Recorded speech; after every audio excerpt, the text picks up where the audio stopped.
we want to be reflective so people can see us, and also protective stuff on our shoes, the X-Bleach. So Oklahoma Idiots.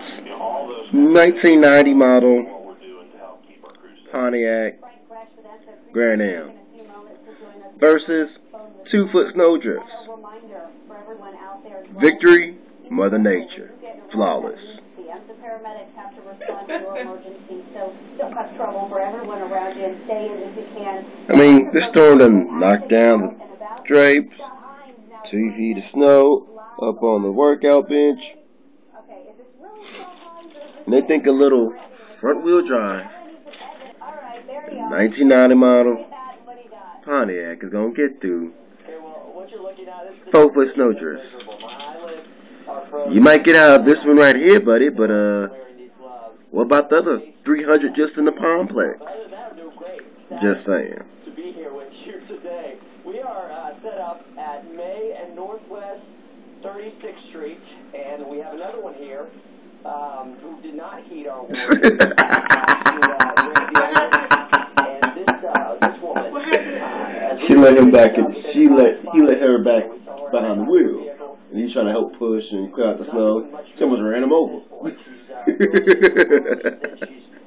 trying to punch the gas, and the wheels are just spinning, going nowhere. So we're going to help her out here in just a little bit. About 5 minutes ago, we had another driver, a small compact car, who freed himself after about half an hour out here. He was stuck in the middle of the intersection, and for about 30 minutes, he was trading out his front tires for his rear ones.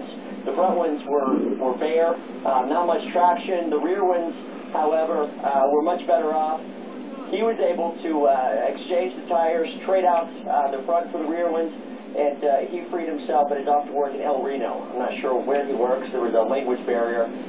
But he gave me a big thumbs up. So if you have a Subaru, you could go. Some of the areas right here. Not necessarily. Northwest 36th Street. It's not just 4-wheel drive that matters. If the snow is taller than your front bumper, taller than your wheels, you're going to get stuck. They moving. Hit my car.